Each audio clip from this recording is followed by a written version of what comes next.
Right, so the Pacers take a 2-1 series lead over the Oklahoma City Thunder after a 116-107 victory. By the way, this is the first game 3 that the Pacers took all playoffs. This was a competitive game, a lot more from start to finish than the previous 2 games. It featured 15 ties throughout the game, but in the last 6 minutes of the game, the Pacers held on to that lead and never let it go. Unlike the other games, this was definitely a different feel from games 1 and 2. All the adjustments that the Pacers made that were successful in this game start on the defensive end. And that starts with TJ McConnell and Miles Turner. McConnell having 5 steals and Turner having 5 blocks in this game. We'll get a little bit more into their individual performances in a moment. But those statistics, those individual performances represent the pressure that the Pacers displayed all game. They were pressuring 94 feet. They were forcing players to pick up the ball early. They were denying Shea the ball. I think that's probably one of the main differences is that the Oklahoma City Thunder, they weren't able to get into their offense because the Pacers were stressing out guys like J-Dub and Shea. There were so many instances where they're just completely denying the ball for Shea and they can't get it to him, therefore they can't get into their offense. I think also the pressure that they put on Shea influenced him later in the game. There were stretches where he looked,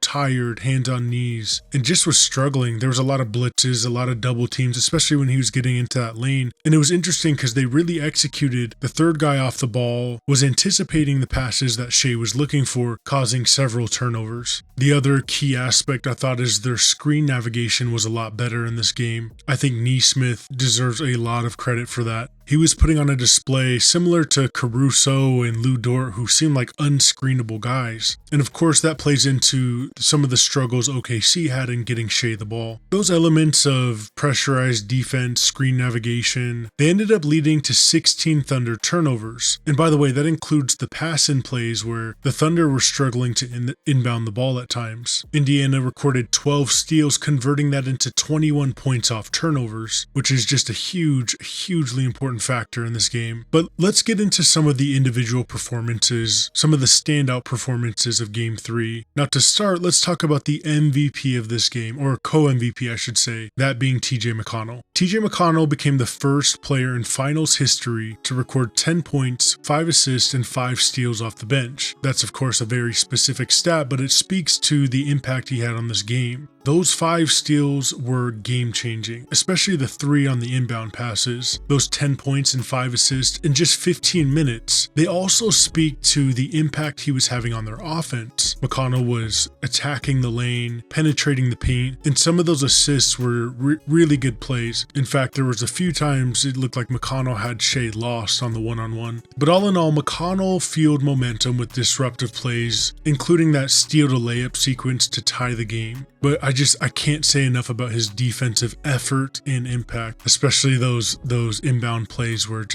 looked like a joke. Some of the mistakes he was forcing OKC into, you can't make that in the finals, right? He just made big play after big play, and that's the great thing, about the finals, the great thing about basketball. When you have a team with this much depth, it can be anybody's night. And just so proud of the way that he responded, tonight. And I feel like he's had a great series, honestly. And, that was a big game and huge minutes for us. And it's a guy that we missed heavily last year in our run, and we can consistently talked about it, all year, how important it's going to be, for him to be a part of this playoff run, and you're seeing why that is. So he was a huge reason, for our victory tonight. Tyrese Halliburton gave a lot of credit to Benedict Mathurin, and deservingly so. He had 27 points on 9 for 12 shooting off the bench, drawing 8 free throws with physical drives. Mathurin was excellent in this game. He led the Pacers in scoring in Game 3, but he was doing so much more than that. His scoring represented, especially the free throws, represented him getting into the paint, making that OKC defense collapse, which obviously led to other opportunities on the perimeter and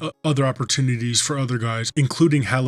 I think Halliburton hit the nail on the head with Mathurin's impact. He was talking about how they were missing him last playoff run and they could use some of that scoring last year, and we're seeing it here now. Like he said, the finals, it could be anyone's night, and this was truly the Mathurin, TJ McConnell night. And then the next guy I want to give a shout out to is Miles Turner. Miles Turner and Chet had this kind of seesaw thing going on throughout the game. Chet started off really hot and looked like he was going to have a really effective game, and he did for, I would say, 3 quarters. But in the fourth quarter, things switched. Miles Turner didn't have a great game to start, but in that fourth quarter, he was dominant. He blocked Chet twice on that one play, and then he tied his playoff career high at 5 blocks. He also adjusted his pick and roll tactics, diversifying the blitz or show, and then he hit a critical layup to disrupt OKC's momentum late in the game. Miles Turner has been a game changer in the 2 games that they've won.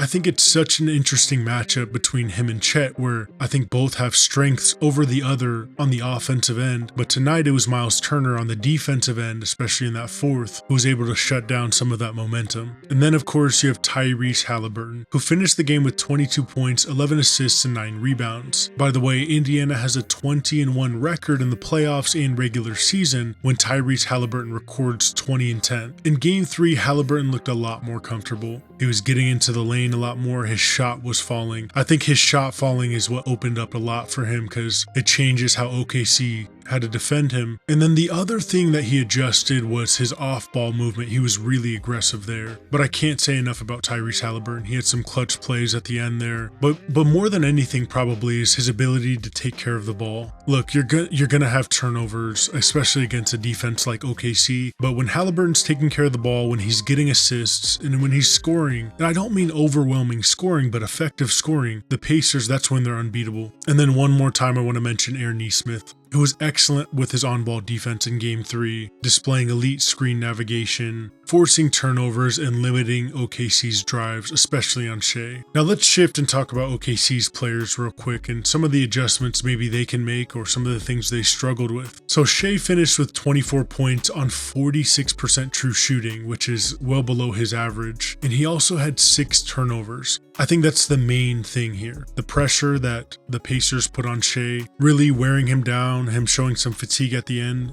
That was the difference, I think. I think the main difference in Game 3. They didn't allow OKC to set as many screens as previous games. And then Jalen Williams and Chet had similar games where they had strong starts, strong first halves, and then they kind of faded away towards the end of the game. Jalen Williams has had quite the up and down playoffs this year. I mean, I think he's leading their team in turnovers and he's been really streaky. If you're OKC, you really need him to step up. And then Chet, as I mentioned, he started off that quarter with 12 points, but then he became stifled by Turner's defense later in the fourth. But this was just an interesting game. It seems like the script was flipped quite a bit for the teams. Usually it's the Thunder who are displaying these things, but it was the Pacers who displayed stifling defense, who took care of the ball more, and they showed a lot more physicality than they have in the previous games. Now, going into Game 4, I think the Thunder have to win if they want to keep this series alive. Obviously, the chances of coming back 3-1 are very slim, and I'm not sure that OKC would have it in them, but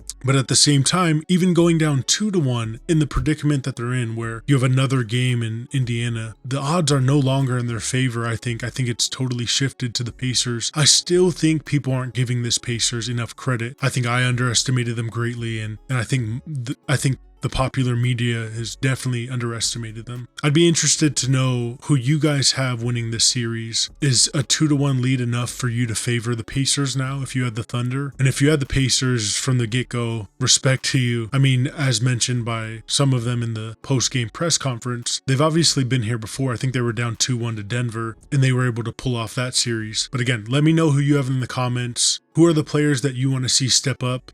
And then again, I've said this in previous videos. If you're not enjoying these finals, then I don't know what to tell you. This has been good basketball, feisty basketball, competitive basketball, and as NBA fans, we got to be happy. But let me know who you have in the comments, and thanks for watching Sports Pantheon.